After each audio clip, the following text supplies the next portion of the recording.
Hello, welcome back again. I hope you had a chance to learn those chords that we learned in the last lesson, the E chord, the A chord and the D chord. And I hope you at least had a chance to practice strumming them and swapping from one chord to the other.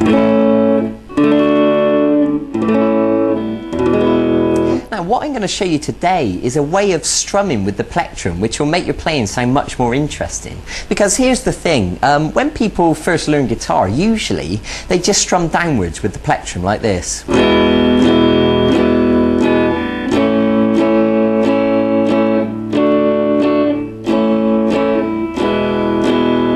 And that's okay, but after a while you'll find that that starts to sound quite boring. So what I want to do is give you a more interesting strumming pattern that will make it sound a lot more alive. And also I'm going to show you a new chord today. It's the G chord.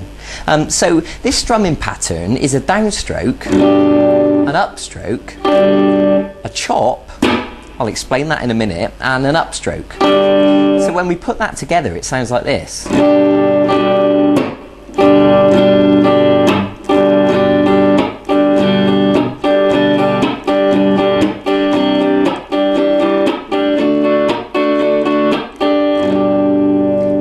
And you can see that it gives it a more interesting sound because the chop is quite percussive. To me it sounds a little bit like a drum kit when the drummer hits the snare, and especially if you're the sort of person that might be busking on your own or playing acoustic guitar, then it's really going to be useful for you to get used to this strumming pattern and it will make your playing sound much better. Okay, so let's begin. Now the first thing I want to show you is this new chord, the G chord. I think you'll find it straightforward. It's the middle finger on the 6th string at fret 3, the first finger on the 5th string at fret 2, and then these two fingers, the 3rd finger goes on the 2nd string at fret 3, and the little finger goes right next to it on the 1st string at fret 3.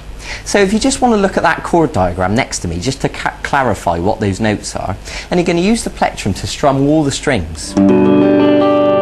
Now you should know by now, if you remember me telling you in the last lesson, that you should be arching these fingers up and there should be plenty of space underneath, and you should be holding down with lots of pressure, and the back of the finger shouldn't be accidentally touching the string behind it, so that when you strum all the notes it should sound like this. Nice and clean and clear. So if you need to practice that for a second, by all means pause the video and just make sure you got that right. So this strumming pattern, so we're going to strum downwards and then upwards, and then we're going to do this chop. Right, so let me explain that now. Now what the chop is we're going to use the palm of our hand to touch all the strings like this. And what happens is our hand comes, the palm touches all the strings, and then the plectrum follows through, but because we're touching the strings all the notes are muted like that. Now you shouldn't be able to hear any notes at all. If you can hear anything like that, then you need to make sure you're holding down on those strings with more pressure, and they should be totally dead.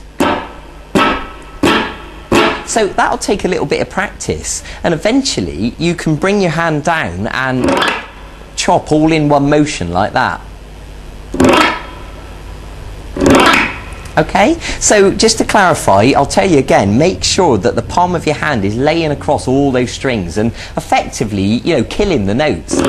Okay, so what happens is you're going to practice it until you can do it like that, nice and smooth, all in one motion. Okay, so that's the chop, that's how it works. So when we put that into the strumming pattern, we're going to go down, up, chop, and then up again. So it'll sound like this.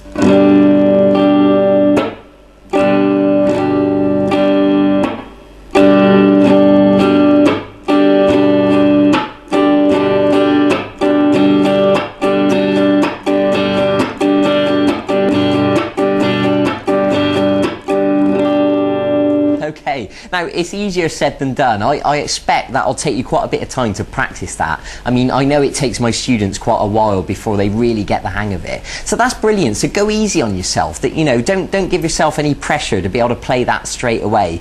Be patient with yourself. Stop the video. In fact, watch the video several times if you need to. That's fine. Okay, so and also once you've practiced that, you can apply it to the other chords that you know. You can do it on the E chord. and the A, and the D.